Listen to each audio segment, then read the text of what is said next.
The first person to give offering in the Bible, well, the first one was technically Cain, but it was not accepted. But the first accepted offering is Abel. Second accepted offering is Noah. Third is Abraham.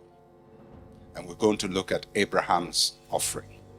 The third sequential offering in the Bible. Genesis chapter 14. This is very important because a word is introduced which has significance for Christians in their giving. Genesis chapter 14 verse 18. Now let me give you the background of this before we read the passage, because it's always important to know what happened before the passage. Now, you know Abraham. How many of you know Abraham? You haven't met him, but you know him. You read about him in the Bible. All right. Now, Abraham was told by God to leave his country and so on and so forth.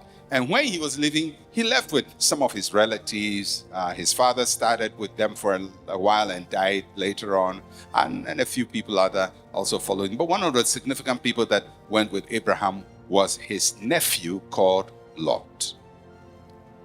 And Lot was a businessman like Abraham. And very soon their businesses grew. And Abraham's staff and Lot's staff were having problems. So Abraham says to his nephew, listen, the land we have great opportunity to business. So you choose the best part of the land, or which part you want, choose it, and I'll take the one you don't like. You know, a nephew, if your uncle gives you such an offer, you should be able to say, uncle, please. Oh, uncle, please, you take it now. But Lot is, I'm sure he's not an Ashanti, because if he was an Ashanti, he would have told his wafa to make the choice first. But I don't know which tribe he comes from. Maybe he's a Fanti.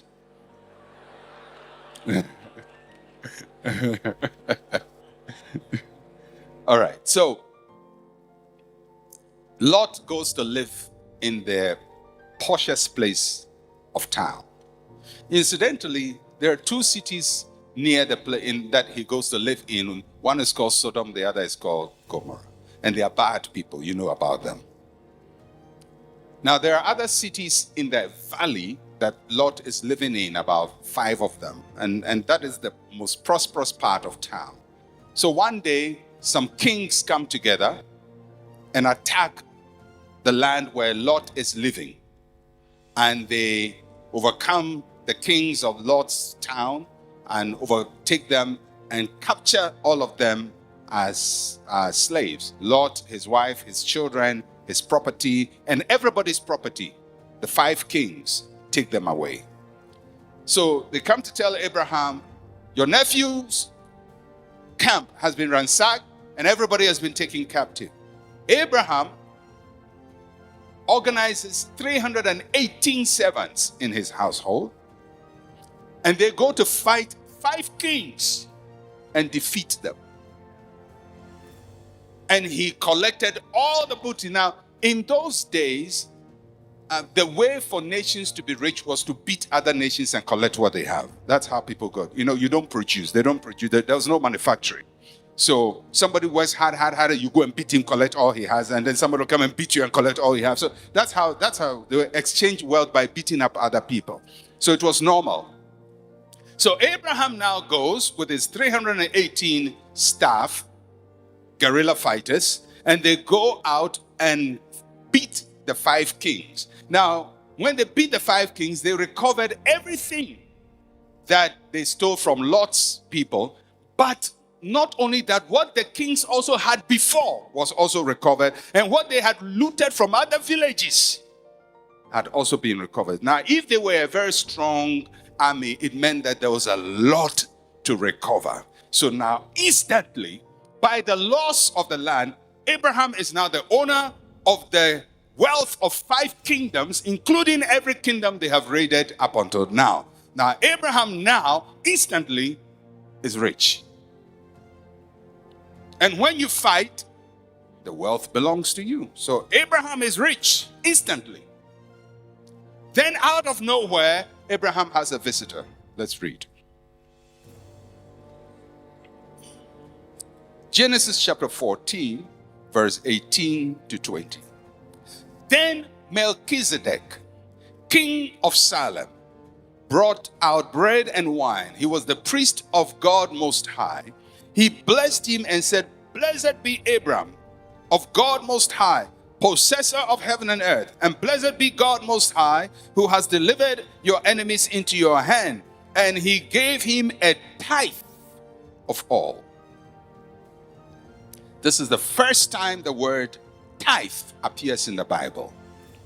So first principles must be properly exegeted. So the word tithe means a tenth. A tenth, 1/10 of a whole. Literally, it is 10%. But in the Old Testament, they didn't talk about 10%. So when they say a tenth, it simply means you count 1, 2, 3, 4, 5, 6, 7, 8, 9, 10 is out. So if you had maybe sheep and you want to give a tenth, you count 1, 2, 3, 4, 5, 6, 7, 8, 9. The 10th one, you pull him out. 1, 2, 3, 4, 5, 6, 7, 8, 9. The 10th, you put him. If it is tomatoes, 1, 2, 3, 4, 5, 6, 7, 8, 9, 10, you pull it out. So the 10, they had to count. They had to count. So the other meaning for the tithe, the 10th, is collection. Collection. It's a 10th and it's a collection. So it's not the 10th that you leave, but the 10th that you set apart. So eventually you will gather all the 10th you have set apart. It becomes a collection. And that is what was called the tithe. And Abraham gave him a 10th. How did he do it? Now I will guess. If there were 500 shields that he got from the enemy, you count 1, 2, 3, 4, 5, 6, 7, 8, 9, 10. One shield. 1, 2, 3, 4, 5, 6, 8, 9, 10. One shield. And then put all the shields aside. 1,000 shoes. 1, 2, 3, 4, 5, 6, 7, 8, 9, 10. 1, 2, 3, 1, 2, 3, 1,000 helmets. 1, 2, 3, 4. Count them. 1,000 belts. Because remember, he has conquered the people. Their belts, everything, shoes, everything is his. Everything is his. So he goes to their home. The gold and the silver they have, he counts 1, 2, 3, 4, 5, 6, 7, 8, 9, 10. This is 1 to 10, 10, 10, 10. Collect. So the Bible says he gave him a tithe of all. All. Including the people. Yeah. Because those days when you conquer the people, they become your slaves forever. So Abraham will count from the king, your wife, 1, 2, 3, 10. You. 1, 2, 3, 10. 1, 2, 3. So he puts all the 10 count. The count to 10 of all, whether it's shoes or swords or helmets or gold or silver or cutlasses or hoes or shovels, whatever they are, 10. And he puts all the 10 together and gives it to this strange guy called Melchizedek. Says that is yours.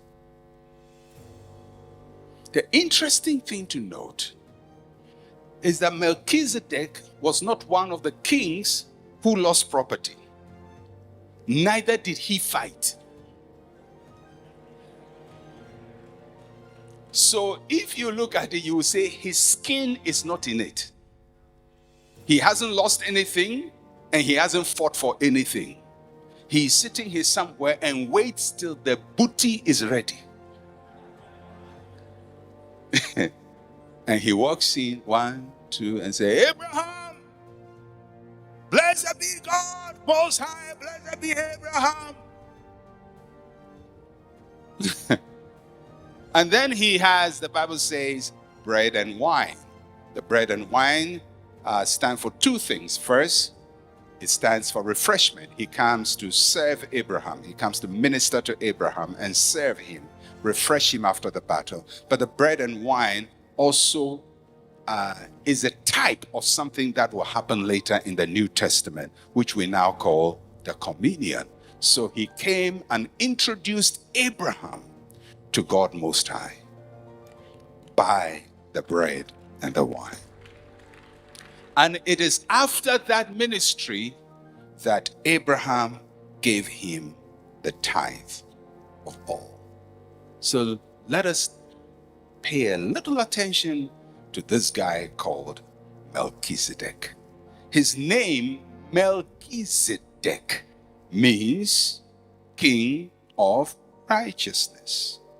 King of righteousness. Melchi, king, Zedek, righteous or righteousness. So Melchizedek means king of righteousness. That's what his name means. Like my name Mensa means third boy. His name Melchizedek means king of righteousness. But apart from his name, he occupied two offices. And this is very important as to what is happening with this thing that Abraham did. First, he is king of Salem. King of Salem. So he's a king over a city called Salem. So Melchizedek, first and foremost, is a civic leader, or what you call a secular leader, or in our current terms, you may call him a president of a nation. So he's a civic leader. So he comes in first as a king of a nation. Secondly, he has a second office. He is priest of God Most High. So he is a king of a nation and a priest of God. King of a nation and a priest of God. He is not a king of himself. He's king of a nation. So when Melchizedek shows up, he's representing the nation of Salem. Not only is he representing the nation of Salem, he's representing the kingdom of God, priest of God. So he's one man who is both in the natural and the spiritual. He has two offices that go between the natural and the spiritual. So watch what happens. When Abraham gives him a tithe of all, he's first giving to him as king of Salem, secular, and giving to him as priest of God Most High, spiritual. So Abraham's tithe is doing two things. It is a tribute to a secular king and an offering to a spiritual priest. What he gave to Melchizedek as king, which is called tithe, is actually a tribute or a tax. What he gives to him as priest is not a tax, it is an offering. So when Abraham did this, he established the basis on which we give to kings tribute and give to God an offering. Later on, Jesus Christ would amplify this principle when he was asked about taxes. And he asked whose image is on it. They said, well, it is Caesar. So he says, you give to Caesar what is Caesar's, and you give to God what is God's. When Abraham paid the tithe to Melchizedek, he established the basis of taxation and also the basis of an offering of the tenth. Both principles. Now, what Abraham gave to Melchizedek is a tithe, is a tenth. He paid it to the state through the representative of the state, the king. And he gave it to God through the representative of God, the priest. So when Abraham is giving to Melchizedek, he is not just giving to Melchizedek, he's giving to God Most High, but Melchizedek is the one receiving it. If he's giving it to the state of Salem, he's not giving it to go and spread it in the state. He gives it to Melchizedek because he represents the state of Salem.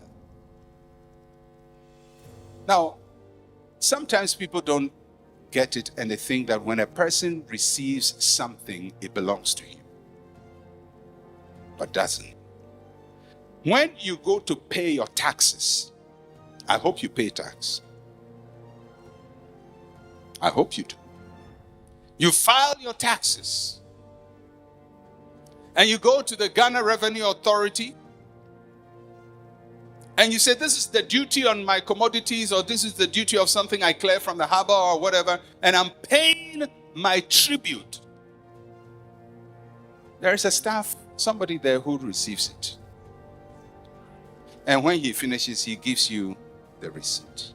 Now, do you go home saying, hey, today this guy has prospered? Oh, yeah. Look at all the money I've given to him. His wife would cook him a nice fufu and soup today. No, you don't go thinking that way, because you know the money you gave to him doesn't belong to him. He is receiving it on behalf of somebody else. So why do people think that when they give an offering, it goes to the pastor?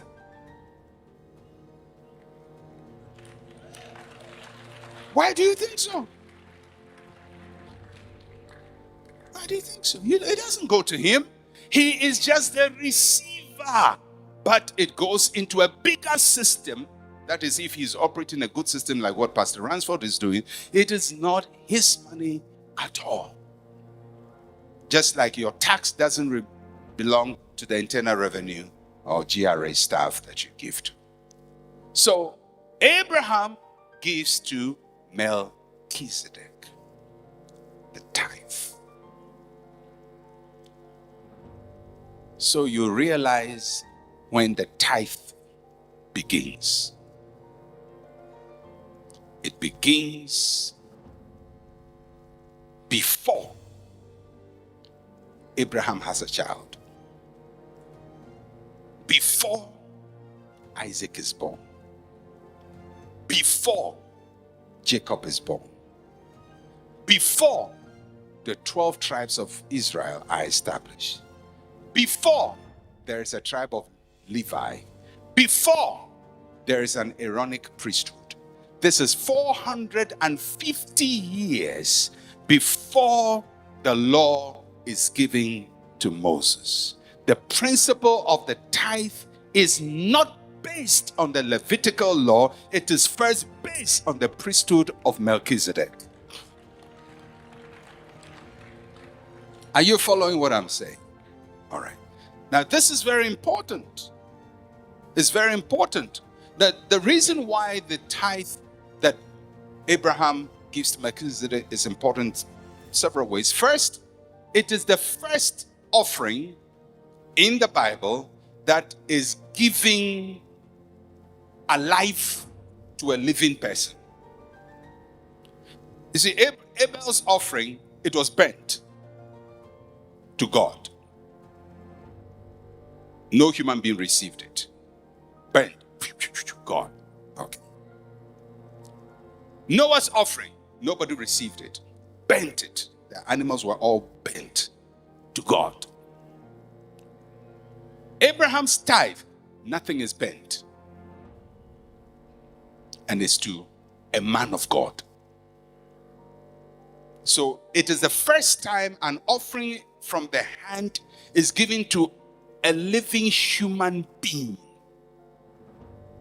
And that person receives it. It sets the foundation that, you see, when you go to the Old Testament, you find a lot of the offerings are burnt. But in this particular one, it is not burnt. And we will explain it later tomorrow. Melchizedek receives the offering, and we don't see him again. That's it. That's the last time we hear of him in the Bible, in the Old Testament. Later, there are commentaries on him and who he is, but we don't hear that he appeared anywhere again. He didn't collect anybody's offering again. That's it. Just comes after Abraham has recovered all this wealth, takes the 10% and goes. That's it. That's the end. Now, that should also tell you, he didn't just come and go by like that. because God wanted to introduce a principle, and he had to come and demonstrate the principle and go, because later on in the New Testament, that principle will be revived.